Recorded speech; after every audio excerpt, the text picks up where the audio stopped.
Hey guys, how's it going? So, I just finished up a grueling 6-hour tournament stream. We played in the Giant Slayer Invitational. They do these Friday invitationals where they invite just like a ton of top players.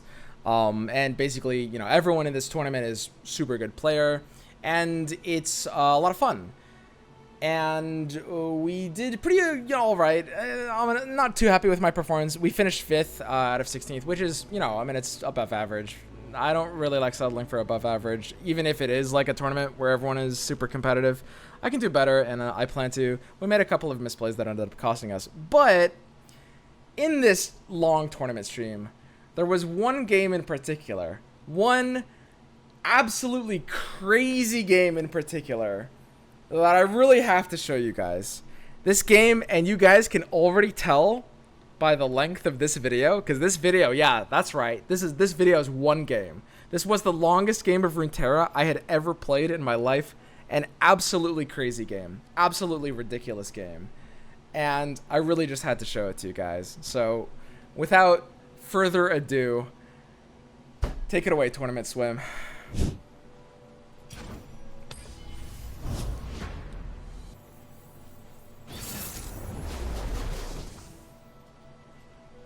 Overall, I just want to see how far I can get with these decks. I'm not in any ways trying to like defer blame, because like this was still my mistake. I legitimately, I woke up without reading the rules for deck submission timing, and I just fucked up because I had like 10 minutes to put decks together. And that also might seem kind of weird. It might seem like Swim just used 2 good decks, but there's actually a lot to lineup construction that's like really important. Evaluating the meta that people are probably going to be bringing, as well as like your decks being synergistic with each other. Because your decks actually form a team. It might not look like it at first, but having decks that coordinate with each other actually does give you bonus win rate percentage in a really major way. I can explain more about that later. It seems weird that it would work that way, but it does. So, Leona Asol, this is one that goes pretty late. I do actually want to play for like the TF Pilfered Goods package. It's a little early to go for it though. I don't know. I think I probably misplayed this mulligan. It's a weird matchup because his deck isn't really super great in like early steps, but it's not really scary that later on either. So if we want to, we can play Ezreal now. Ezreal now is fairly interesting. It does have the ability to fairly reasonably high odds of like forcing out something like a Grasp, which honestly I would kind of love. The one downside is like we actually might need Ezreal later in this matchup. I think it's a little bit early to need Ezreal later, and I do actually want some aggression going on. I think that's because it's our first Ezreal, it's okay to do it like this. And he can't really counter this without grasping or boxing.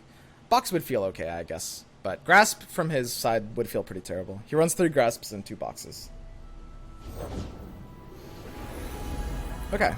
So he goes down to 3 mana, which means he doesn't really have response to this at all. We can just Ezreal and then Mystic Shot the Priestess.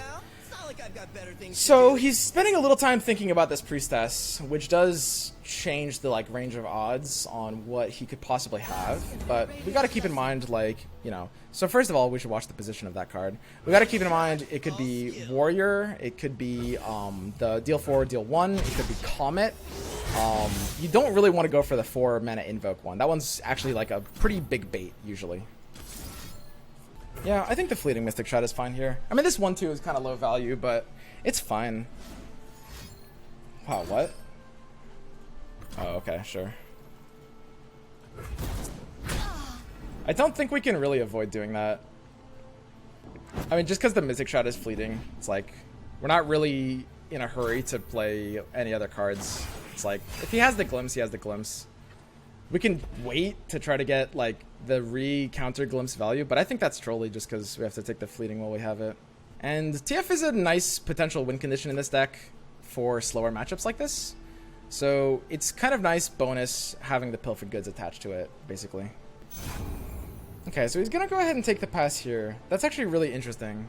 So on his turn 4 attack, he floats into a pass. Very, very, very interesting. So on 4, he doesn't really have great options off of Solari Priestess, and his deck's best options on 4 are going to be stuff like Leona. From this, I read that he could easily be on something like a Leona. I'm pretty happy passing back to him here. I think that's... I could also just play the TF for value. If we get it in, like, under the box... I think I'll just blue card off of TF now, honestly. Like, if he kills it, it's really no big deal. And the thing is, he can't really do anything here for value, right? Like, it's turn 4, so he can't play the warrior and kill my TF when I'm tapped out, because that costs 5 mana. He could play Leona, but he kind of wants to play Leona on a defensive turn. Not really an offensive turn. Like, she'll get in 3 damage, but that won't really do anything. And the earlier we get in TF, the higher odds of it, like, leveling up for value. So this is totally fine by me. Like I said, this Leona's not really doing anything. We're just gonna absolutely let this happen. Looks fine. Feel the sun's glory. Okay. So now we have to evaluate how able we are to open attack into this Leona. A really important thing that just happened, RTF just dodged the box. He's never going to die to the box ever again, because he escaped the first turn where he was summoned, which is really, really good. So his deck, basically, here's where we evaluate the amount of open attack punishers versus, like, development punishers. So he doesn't have Leona in his deck anymore, because any Leonas in his hand are Morning Lights. That's a really big deal, because that's one of his core development punishers. He's got Revan Daylight Spear at a 3 of, and anything that he could have gotten off of the Solari Priestess. Like, for example, the Warrior, the 4/4, the 5/5 Big Boy, right? 5/5 Big Boy is kind of spooky. I want to leave myself the opportunity to Thermo. I think that's really, really important. And if I want to Thermo for 5, that means my curve is rounded out by Azrael's Mystic Shot, which means I think open attacking is likely going to be the play here. The one downside is, like, you know, the fast speed responses. I could get a little bit more value out of something like this. You know what? Let's go for the Petty Officer. Let's go for Petty Officer into Powder Keg. This is a weird play, but bear with me. Basically, this is a balanced approach to his option, his range of options, right? The slow speed punishers are the 5 mana 5/5s. That's Raven Daylight Spear and the Warrior.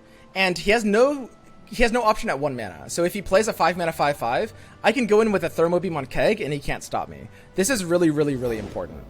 Whereas that's kind of those are the cards that would really punish my development here. So this is a nice middle ground between, like, if I had played both units, if I had played the follower, I would have gotten more attack value, but in doing this, I'm able to develop while not being vulnerable to him kind of, like, blasting me out with a 5 mana Big Boy, right?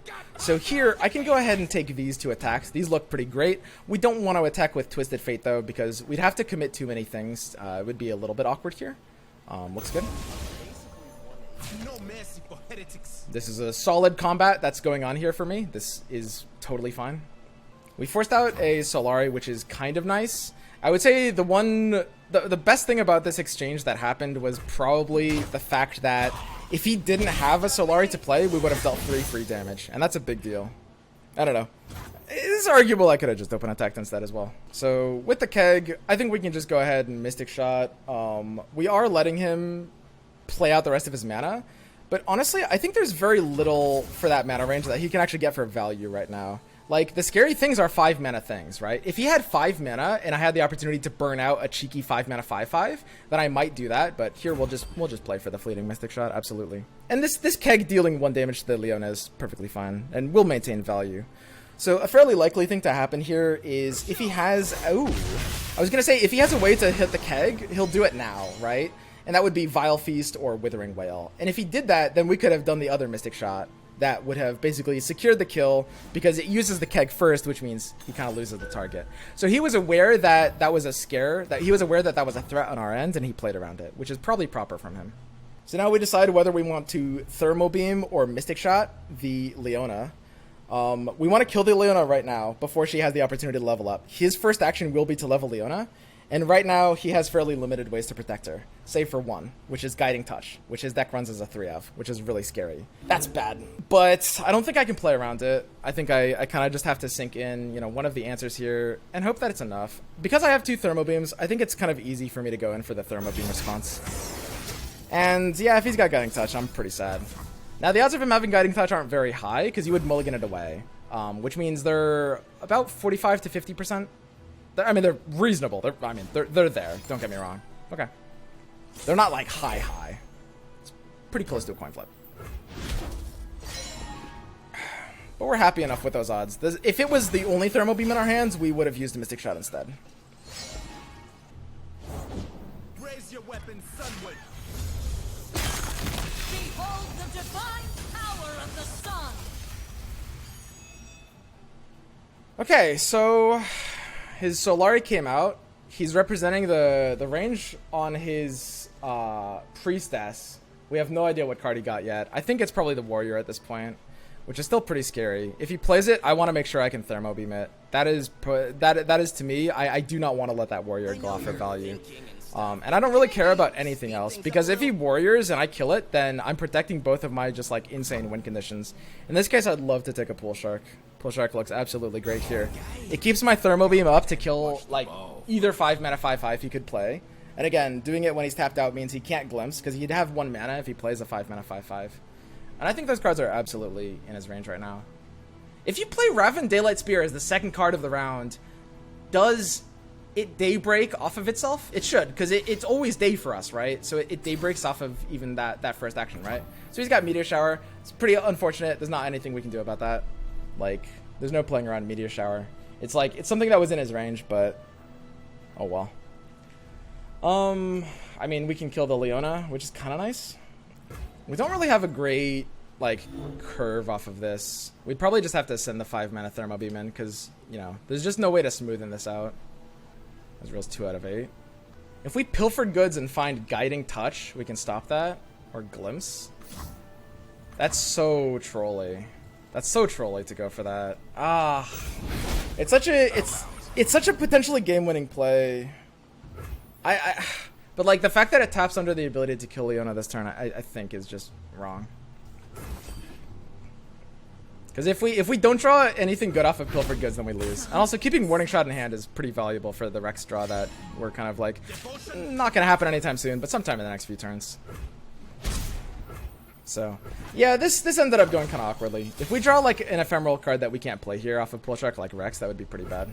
So we're probably just going for the big nab here. That's fine. Looks like it's definitely time to take this Warning Shot. I mean, we have Rex Enablers if we need them.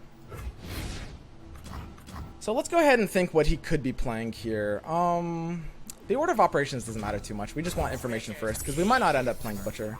So we got one of his 2 Ruinations. He's running 2 Ruinations in the deck. Lowers the odds of him having Ruination very significantly. And to 8 mana Ruination, this can catch him off guard. His deck doesn't have great answers to Ruination, but one thing that's really important to note is that one thing we might want to kill is Asol, and Asol has Spell Shield. So we might want to save something cheap to pop Spell Shield so that we can Ruinate it. He usually plays Asol exactly on curve on turn 10, and if he has a board at that point, we need to have banked 2 extra mana so that we can, you know, get the Ruination there. He's the one attacking on evens, actually. You know what? He's attacking on evens, and Asol's on 10, which means we'll actually have 10 mana no matter what for Mystic plus Ruination, so we don't have to worry about that. That's nice. And here, yeah, we're just going to Pilfer Goods and see what we get. So he got a new Solar Priestess card. Guiding plus Raven, okay. Guiding can work like later when my Ezreal's leveled up, potentially. And we can pass here to see what he does first. There's no reason for us to go in like proactively. Swim is like the Isaac Newton of Runeterra, a genius, crazy hair, and a lifelong virgin. Wasn't that was like a point of pride for Newton, right? Or something like that. So, I mean, we can play our 3/3 here. We don't really get anything by banking this mana. We're going 8 plus 2. That's not going to be as useful for next turn. Butcher is like, it's funny thinking about a 3/3 as a pressure play here, but I mean, it does let me start swinging. Here's a swing coming right up. So he's blocking with a 2/2. This is actually very interesting. This kind of says he's got Withering Wail. I think that's the only reason you would block with a 2/2. That's interesting. Guiding Touch, hilariously enough, will counter that. I can't think of why else you would block with that 2/2. Because like, I mean, you wouldn't like Vile Feast this over something else. Like you'd have a better option for Vile Feast. The dawn has arrived. Okay, this is a double buff to Leona off of the written. Okay. That's gonna stun that. Seems fine. I mean, I can't really Ruinate in any sort of like early way. We kind of like need to have him overcommit into us. And luckily that seems like something that could easily happen. So, I mean, we've got Chompers. We need to basically make it so that he can't open attack on 10. We need to make his open attack on turn 10 bad, so he develops Asol into 10, and then we just Ruinate and win. Because he doesn't know we have Ruinate, so he can't really play around it. So we need to set up his open attack to being bad on 10. I do think this does mean we have to play Daylight Spear here. We can't, like, super greed this board. Because if we have no board on 10, he'll just open attack. That's the thing about Ruination. We need to make his open attack bad enough that our Ruination is able to hit value. So we got Zenith off of this, which is pretty funny, because without more Zeniths in the deck, we won't be able to draw more Zeniths, which means it's kind of terrible. We can discard it off of Zonite Urchin, if nothing else, I guess. Yeah, because at least Make It Rain and Mystic Shot are Ezreal triggers, so yeah, discarding it off of Zonite Urchin is fine here, looks like. But as you can see, like, I know a lot of people complain about roping, but when you look at, like, when you watch these games and look at what I'm thinking about and what my opponent is thinking about, I hope you guys are able to see, like, how much depth of strategy there is to a game like this. Because I think, like, I know, you know, some of you guys just want, like, fast-paced, you know, cards flying everywhere, but I don't know, the appeal to me of card games is the depth of strategy, and you really do have to consider a lot of factors. Because even, like, these small things, anything that seems like a small detail is, I guarantee you, a much bigger chance of influencing the outcome of the game than it seems. I'm pretty happy to pass him. Pilfered Goods is a pretty great draw. Going for the mill win condition. Alright, let's mill this guy. I mean, we are just kind of chilling. Like, we can't really do much into this Leona. We mostly just want to, like, maintain a resource. And we have chump blockers all the way down. I think we're just, like, passing further, right? Like, is there much of a reason to Zonite here? I think the time is only on our side. The biggest problem is, like, Asol. We do need to make sure we do have a way to kill it. And if he has, like, multiple Asols that could be dicey, we need to find multiple answers at that point. But in the way this hand is looking, time is on our side. And the reason for that is because we don't have our win condition yet, which means we can't really try to rush him down. Time has to be on our side here, which is kind of awkward because, yeah, I mean, against his deck, I don't want to slow play, but with my hand, I have to slow play. So he's Vile Feasting the Pool Shark. Again, we already knew he had Withering Whale, like, for a fact, and I guess now we double know it. That's interesting. I wonder, like, it feels like it's not really getting that much value whaling this out, though. Like, is that really good? Like, even if we can't really answer it.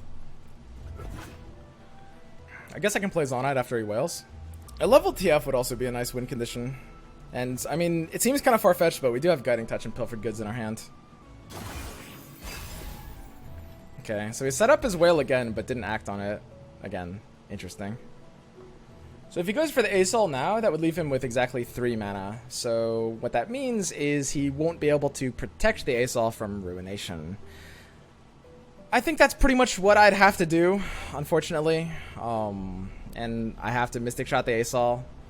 A man with bigger balls would, like, Ruinate and chain Make It Rain and just kind of hope that Make It Rain hits the Asol and takes off the spell shield. I don't have that big balls. My balls are tiny. Unyielding light. So he's not going for it. I think this kind of makes sense. Even from his range, I don't think that really eliminates Asol. It's just like, there's not really that much of a reason for him to play it yet, I guess. This is interesting. I really don't want to give him too much value on this. I want to, like, draw more cards. I can Petty Officer for 1-cost followers. He has to whale before he attacks. He's not going to get chumped out. I mean, he will whale before he attacks. And at that point, I can, like, develop blockers and Guiding Touch to have a new blocker as well. I guess that's fine. I mean, there's just no reason for me to do anything. We're just totally chilling. Okay, so, I mean, enhancing, like, any of my plays doesn't really make any sense here either. I think taking the Petty Officer is fine, though. No, let's just slow play, man. He has to whale before attacking. This attack does nothing. I'm just chilling. This is great. And keep in mind, he can't whale and attack at the same action, because when the blockers are declared, the attack doesn't go through, unless he has Overwhelm. So what he could do is he could Zenith Blade now, and then, if he wants to, you know, he could Zenith Blade twice. Well, he can't, because he doesn't have Raven. But he could Zenith Blade... Well, he can't because he already did this. Yeah, I don't know. He has to whale right now. Attacking here doesn't do anything. He spent, like, he committally set up my cards into whale range. Like, he spent resources getting these into kill range. Now, I'm going to redevelop my board, but that's fine. So he's overhealing with whale, which is really nice for me. Because keep in mind, one of my win conditions is I do kind of need to make sure that his health is able to go to 0 from where I need it. I guess I'll use the Guiding Touch here. it's probably the best value I'm getting. Alright, we're fairly happy with that. We don't need to do anything crazy. It looks like we're just kind of like developing officers with blocker, with petty officer or maybe Zana Urchin. Again, we only need a couple of blockers. The 3-6 doesn't really matter. We need to chump out this one and, you know, make his attack kind of ass. Let's petty officer here. Let's get 2 followers. Petty officer is important because we're getting 2 followers in 1 action, right? And right now, this idea of like action as a resource is important because he wants to attack. You know, we each have 1 action per action. Okay, whatever. You know what I mean. And he wants to set up an attack, so he's kind of trading actions with me. And the ability to like cheat 2 things in 1 action is really powerful because of that. I think my health doesn't really matter here. I'd rather play for like more long-term substantiated value, so I think I'm just gonna let this through every time. Something very interesting we can do is we could think about Zenith Blading the Unscarred Reaver. I wonder if that's like mega trolly. I mean, I should probably just discard the Butcher over the Zenith Blade. A Zenith Blade is probably higher value, yeah. They're both pretty shit value. Let's just play this out. So there's the Riptide Rex. Obviously, this is kind of one of our power cards in our deck. I think if I Zenith Blade the Reaver... Would anyone grasp that ever? You'd have to be a bad player to grasp that. If I Zenith the Reaver and he just like wants to kill it. That would be such a bad play. But he knows my deck can't save it. He knows he's looking at my list card for card. He knows my deck can't save it. Maybe that doesn't make sense for him.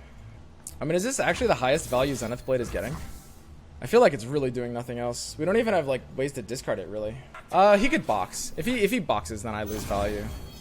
He could very, very easily box there. Yeah, I can't do that. He's got 2 boxes left in his deck. So, you know, I'd love to Rex. He's got 1 Ruination and 3 Vengeances still left in his deck. This game is going on long. I need to make sure I'm remembering all the cards. I kind of want to like start setting up our combo. I think we're totally fine opening with a Make It Rain here. Like killing off chumps. Oh my god, that's brilliant. That's so good. Like we're not enabling Rex because none of them hit face, but killing the 2 spiders is really nice. Because chump blockers actually do matter, and obviously, you know, not hitting face means we don't enable Rex, but it means we get more Ezreal triggers, which is nice. Because the game is just going until we hit that Ezreal. There's a weird world in which we mill him. There's a weird world in which like nobody can end the game and we just end up milling him. I think that is basically impossible. Because like he's got 3 Asols and I can really only kill 1 or 2. So Asol will end the game if Ezreal doesn't. Yeah, this is never gonna mill. Our strength is forever at its zenith. Blessed daylight surrounds you. I mean, he can never play Asol because his board is just too committed already. Behold the sun's holy light.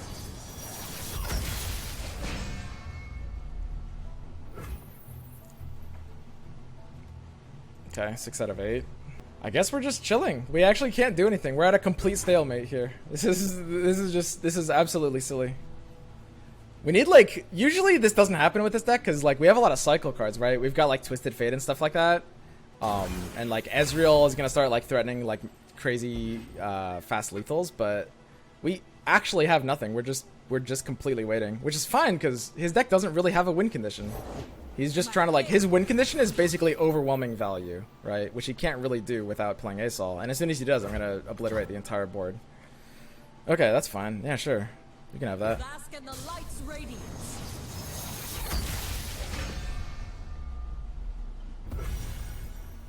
I mean, I do probably need to Make It Rain again as well. The only problem is we can't really kill him from 20. Like, killing him from 20 is going to be really, really difficult. Being able to activate Rex without, like, paying any downside is really nice. Alright. So we've enabled our Rex, which is nice. We can try to be, I guess, a little bit more aggressive. I don't know. I mean, it's very weird. I don't know why he wouldn't have played Asol yet. Our deck doesn't really have an answer to it. And he can't be playing around Ruination. So, I mean, unless I'm missing something, I think he's saying he doesn't have Asol.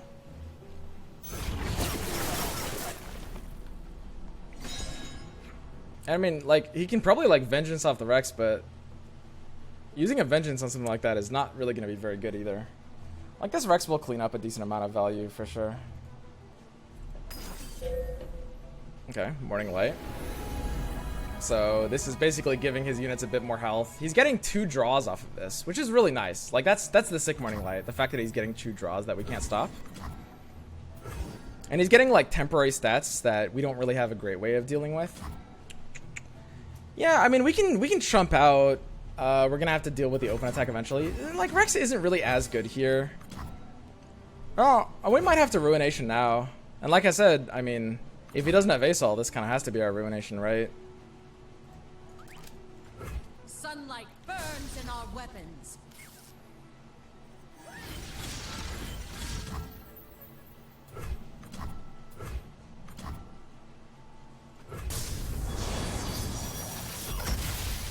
I mean, it's not as if we don't have a way to kill one Asol. It would have been nice to be able to save Ruination. But that's okay. It's pretty whatever. How much damage are we taking here? We're taking a bit of damage if we don't Runate. Probably a bit too much. Whereas, like, he's redeveloping for 6. Redeveloping for 6 is alright. We do have some fast speed options. Is there anything that we could steal from him that would change our play? No, there isn't. Do you want to get back to work? I mean, his 6 mana is doing very little here. He got a random Daybreak thing, and he got the Solari Invoke. The Solari Invoke is really scary. I wish there was a 3 mana unit I could play. I wish so much that I could just play a 3 mana unit here. Because, like, I'm just going to get punched in the face for, like, 5. This is pretty bad. I want to play a Chump Blocker to force him to play a medium-sized unit that he got. Any good player, I think, would attack here if I passed. This is pretty sad, though.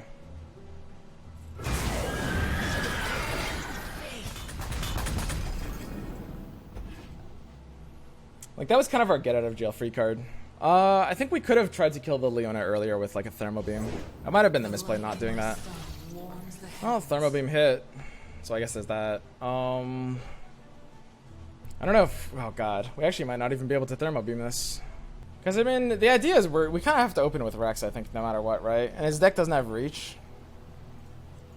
I think we basically just have to chill here.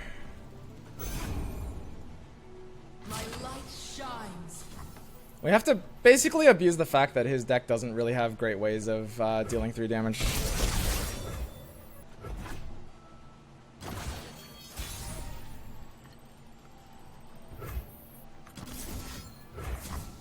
Yeah, I mean, if he's got Asol, we lose now. There's no way to beat it anymore, which is really sad, but we're forced into this. I probably had to greed the Ruination and just, like, hope it worked out. Because we're not drawing any of our win conditions. Like, I don't think our hand is good enough to take the safe play there. We had to risk it and try to have him develop another unit into our Ruination. I don't think he would have, but it was the correct play at the time. His play here is really easy pass, I think. I mean, I have to Rax, and there's nothing he should play. Yeah, he should just, I mean, I'm the one who has to play the button.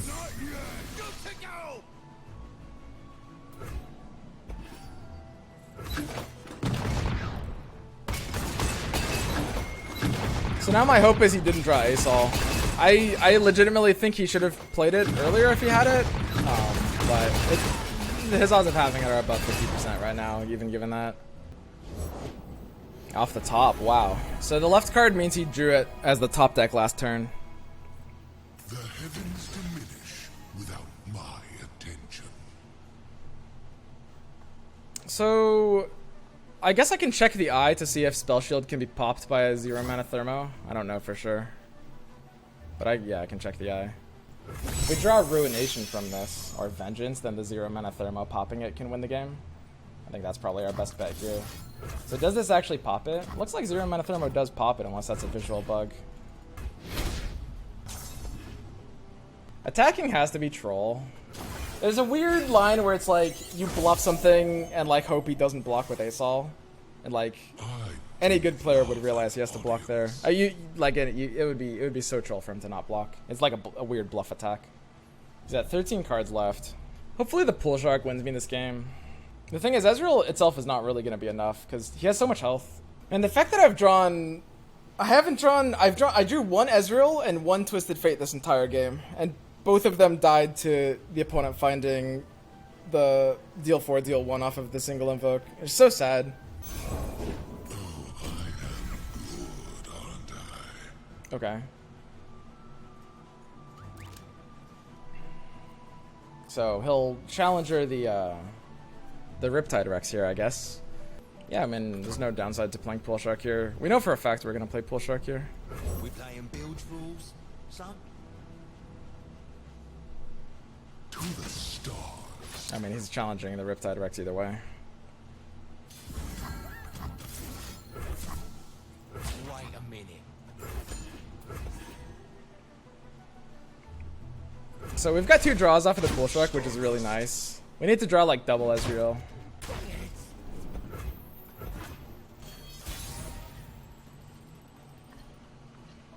Would have taken a Mystic Ezreal.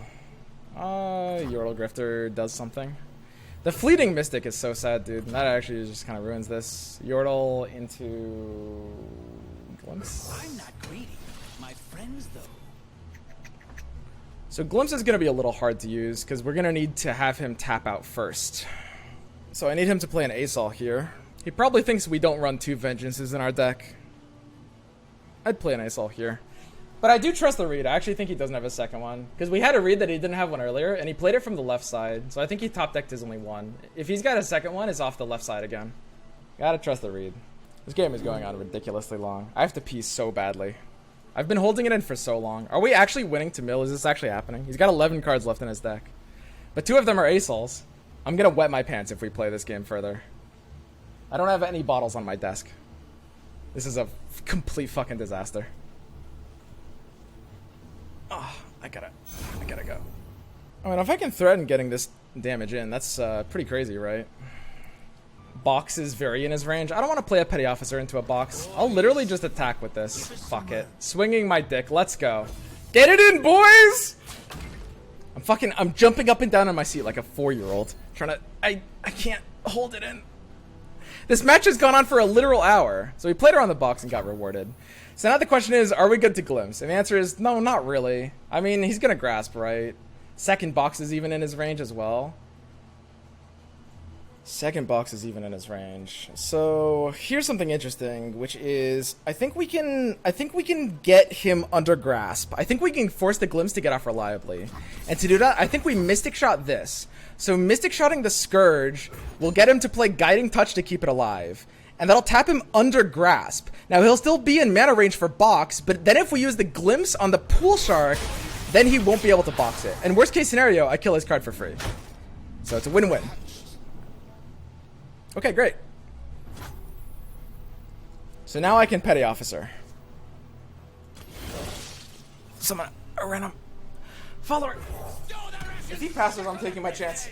If he passes, I'm taking my chance. I'm out of time.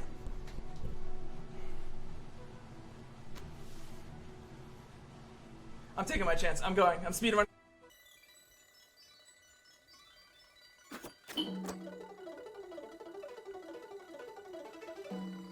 Okay, so we fucking got him. Nice. That's his second box, and he's out of ways to stop the Glimpse now. So the Glimpse is 100% at this point in time. The only downside is we might mill ourselves. But that's a risk I'm willing to take. Okay, we're good. Glimpse down. Nice. Whew.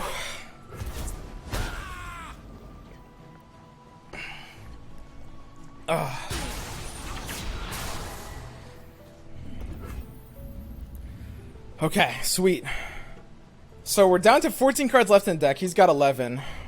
We want to Vengeance the Asol if he plays him again. And he's likely to play another Asol. I don't need to develop a blocker here, though. I mean, he just can't punish the fact that I'm at 3 HP. None of the... Unless there's some Celestial card I'm forgetting. Maybe there's some... I haven't memorized all 22 Celestial cards. But I can mill him. I mean, my Yordle Grifters are drawing his cards. So his deck's gonna run out before mine does. Which is nice. Dude, this is such a stalemate. We're both thinking so hard about... We're both thinking so hard about this game. This is crazy. He open passes. The nerve of this guy. The absolute nerve of this guy. Isn't time on my side? Time is on my side, and he's got the token here. I think I just keep passing back. I'll pass back. Let's do it, dude. Let's go. We're going down together. Dude, you've got to make the first play here, my guy. I'm not going to press shit. I'm going to double Vengeance your ass. I can open Yordle Grifter. So I need Vengeance plus Mystic to kill the Asol, which is 9 mana. And there's nothing he can stop me. His Asol will leave him with 3, and there's nothing he can use at 3 mana to stop that from happening. Except for Glimpse, which will accelerate his lose condition, which apparently is mill all of a sudden. I don't know how that happened. So I'll play the Grifter now. Yeah, you don't want to cross me.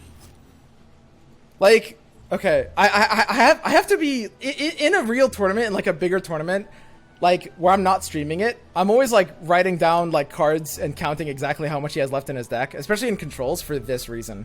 I have not really been doing that this game because I've been trying to like explain my plays, and I'm not sweating too hard over this tournament. This is still like a fairly like casual tournament, all things considered. But like, I need to, at this point, I need to go back and like count up how much stuff he has left in his deck.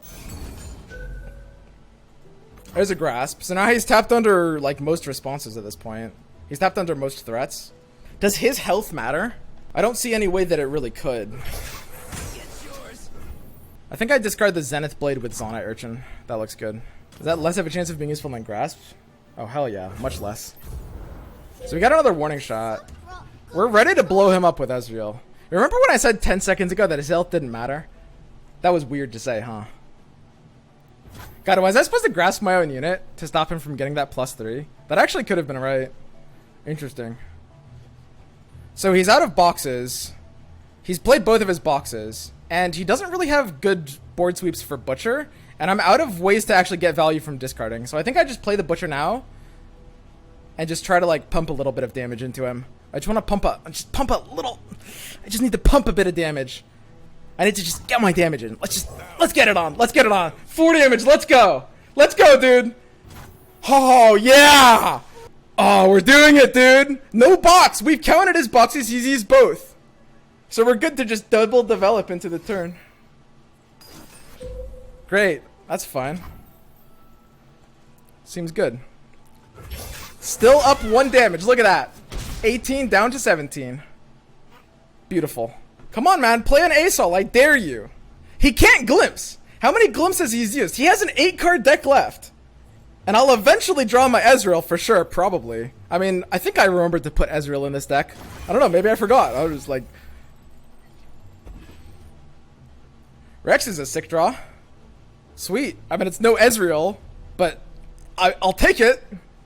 So he's got to play an Asol now. He's really just running out of options. So what's his hand range? He's used 1 Vile Feast. He's used 1 or 2 Vile Feast, 1 or 2 Guiding Touches. I think he's got Glimpses, but he can't use them in this game. He's got 2 Asols left in his deck, but I don't think it's in his hand range. He's gonna draw at any turn because he didn't have Asol 2 turns ago, but there's a decent chance he drew it in the last 2 turns because he has a 7-card deck with 2 Asols in it, or it was a 9-card deck with 2 Asols in it. Okay, he could have a Raven. So there's the Asol. So he actually was holding that for a few turns. We saw him play that from not the left side, I think. So now this is the easiest ever Make It Rain. So if he glimpses for this Make It Rain, he will basically get pretty screwed here, right? I don't think I could have Rexed. I think I had to Vengeance in this case. Like, he's thinking about glimpsing the spider right now. That's what he's thinking. He's thinking, am I gonna run out of cards? Dude, you've got 7 cards. You can't use your glimpses. You're screwed.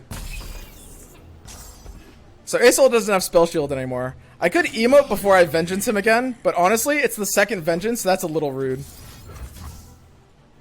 Say your farewells.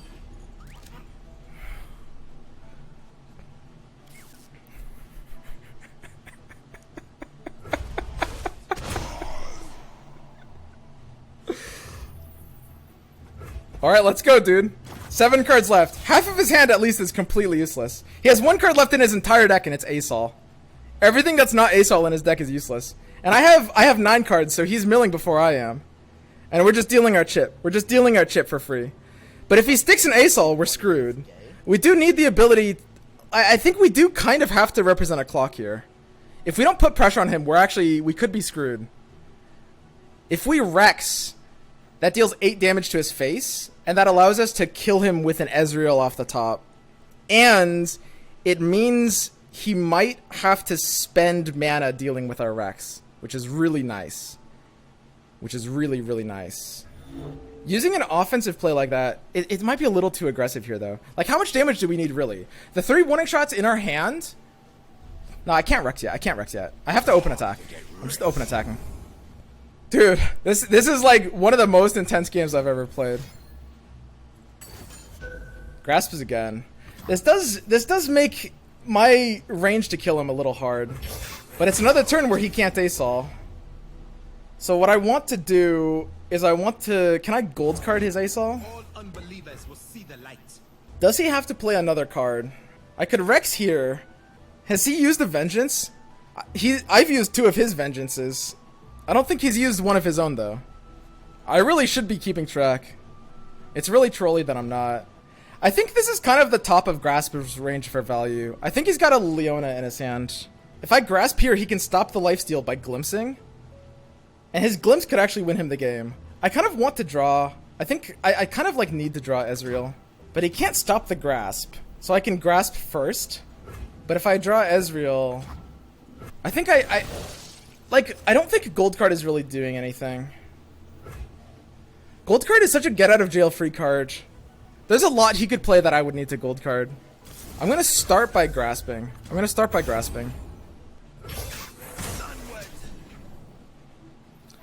If he spends mana, I'll spend mine. If he passes, I think I have to pass back. If he spends mana, if I blue card, and if he's tapped under a way to kill my Ezreal, and I draw Ezreal off of the blue card, which is higher odds than it looks like. It's what, 2 and 9? That's 22%. He's tapped under, so that's our gold card target. We can also Rex it. I mean, that is kind of like the Rex, right? Because the spell shield's only going to stop one of them. And we're basically killing one of his win conditions for free. The only downside is we might not be able to deal with ASOL at that point. His open attack is a little too threatening. Yeah, I mean, I have literally no choice but to Rex at this point. That's fine. I mean, I can't be sad about this Rex.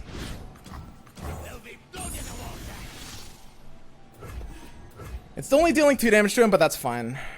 Now, he has a turn problem here.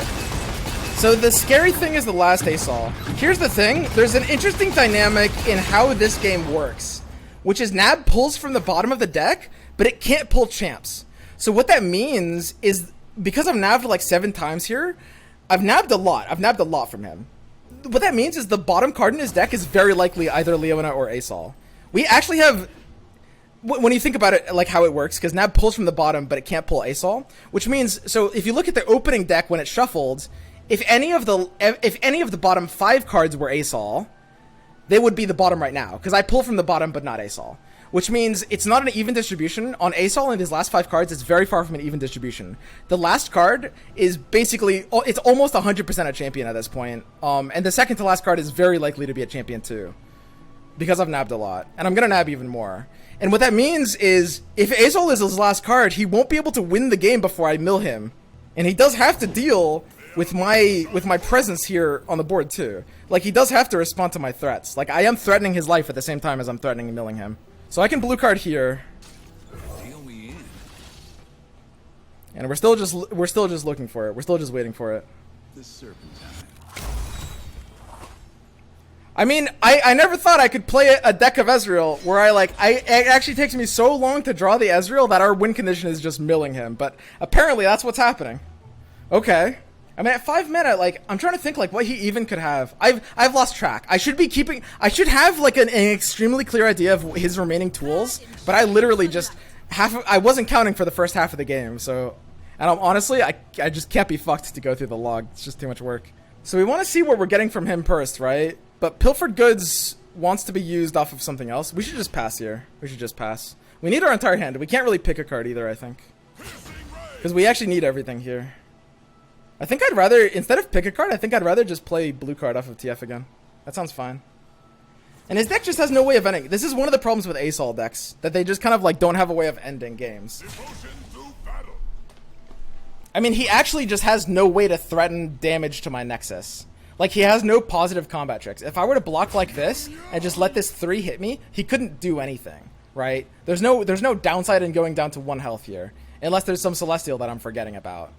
It's like, I guess some elusive Celestial that I wouldn't be able to target, but I would be able to target it. So the question is, would I rather have blue card or pick a card here? I honestly think I'd rather have blue card. Because blue card could allow me to play Ezreal. No, I couldn't play Ezreal this turn. I wouldn't have enough mana. Same with pick a card because I don't get the draw this turn. Gotta trust your instincts. You're bluffing. I'll just block like this. If he has to spend mana to kill my Rex, I'm happy. This is fine. I don't think that always day for us matters at all.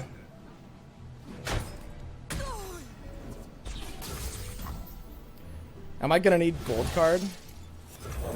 There's a consideration that it's kind of like trolly to play this out. So here's another interesting question. How many Leonas has he played? Oh man, did I mess up? Did I need to pilfer goods before?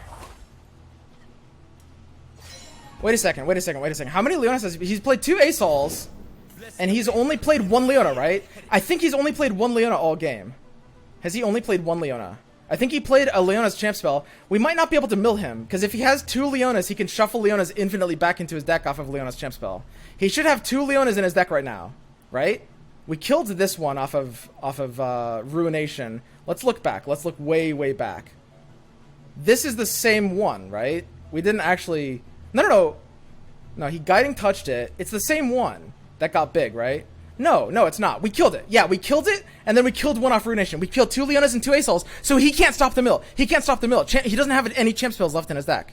He doesn't have any champ spells, which means his 5-card deck, we assume, has 2 champions in it, which means if we let it go down to a 4, we can still draw 2 with pilfered goods. So we shouldn't pilfer goods yet. We should chill here. We should AFK for now. But if he had 3 champs left in his 5-card deck, we'd have to pilfer goods now, because it can only draw followers or spells, right? It can't draw champs. So when his deck is down to 4, then we have to pilfered goods. If he glimpses right now, he's fucked. He could have glimpsed there, and then we pilfered and win the game. This is sad timing to draw it. Man, that kind of sucks. Unless he drew a champ just now. This is gonna whiff. Which, yeah, that's unfortunate. And if he drew a champ just now, we're good. So that means it might be the discard off of Zonai Urchin. We're down to 5 cards left in his deck, and he's down to 4. So we might be on the discard on Zonai Urchin on the Black Market Merchant, right? If we discard that, if he drew a champion just now, we're throwing our ability to win. If his card is Asol, we win by actually playing the Merchant, I think, instead of throwing it away. But I kind of really want a Zonai here. Are we good if he does nothing? If we both pass, are we good? No, because I need to use pilfered goods. So I use pilfered goods first, but I'm losing my Ezreal condition if I do. Oh god.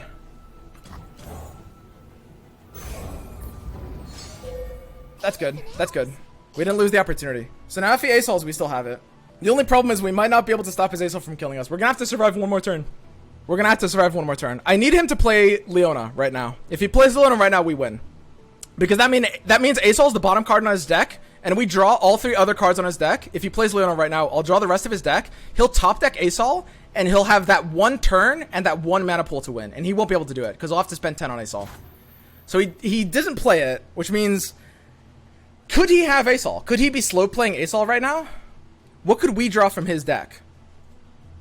I mean, our attack right now is useless. Our attack right now actually doesn't do shit. It can trigger Plunder, which matters. But sometimes we can lose a Trump blocker, which is really bad. Because, like, we need maximum Trump blockers. Triggering Plunder without having to use Warning Shot is really important. Because, like, Warning Shot matters as soon as we draw our Ezreal. Are we all in the mill? Are we screwed if we can't mill him? Our TF is flipping too. I'm just gonna go in for it. That's a great draw. That's an insane draw. Asol, do it. Drop it. Do it. And he probably doesn't have it, but if he does, we gotta be good here. If he does. Withering Wail. Alright. So he's healing, which means our Ezreal win condition is really, really not happening. We really just can't win off of Ezreal anymore. This Pilfered Goods is probably only drawing 1 card. His last 2 cards in deck are Asol and Leona, and the entire game is going to be determined on which order he draws those cards in. And we can't Daybreak out the Priestess, which kind of sucks. Because we already actioned this turn, right? Unless we draw Raven off of Pilfered. If we draw the heal, if his last card in his deck is Guiding Touch, we can use it on Rex to keep it alive. Oh, well, there's his third vengeance. Okay. God, it would be so rude to emote before using that.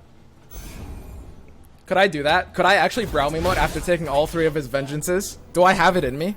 His open attack just cannot threaten me here. So we have to chill. We have to be okay chilling, right? His open attack can't threaten me. We're at 4 and he's at 2. There's nothing I'm forgetting. There's no open attack that threatens me here. He should try to kill the TF. He should extend in some way to kill the TF here, I think. So his last 2 cards in deck, we know for a fact, are both Leona and Azal. And it's 50-50 which one he's about to draw. Interesting. Wow. Wow. That's super interesting. Okay, that's pretty scary. So what that means is we might be screwed. It's 6. So we do need a chump blocker now. We're going full on for the mill. So we probably have to play the priestess without getting a card out of it now. Man, that's so sad. That's so sad. If we vengeance, it's so good. Like, the Azal can't do anything. It's too late for Azal to do anything. We can always chump block it out and he can't stop us. Unless he Azal plus Zenith Blade. And he has more Zenith Blades. We know he has another Zenith Blade in his hand. We know for a fact he has the 3rd Zenith Blade in his hand. That's information that we have. 100%. 100%. Which means we can't vengeance that. Oh. Dude, this sucks. Did we lose? Like, I can't priestess here. He has to develop into me. I just have to pass. I just have to pass. I have no choice but to pass here. There's no other play. But if he, like, he should have... Does he have all the Zenith Blades in his hand? Has he even used a single one this game before, though? I need to know how many Zenith Blades he has in hand. It's actually super important. Yordle Grifter is a terrible draw. We actually... Oh, god damn it. I'm so pissed that we're actually losing this game. This is so tilting to me. I mean, he's open attacking. If he open attacks, aren't we good? I can't Shen him out. I don't know. We do have Priestess. Priestess can get us out if he tries to double develop into me, but it takes 2 actions because she always gets a slow card. This game has literally gone on like an hour.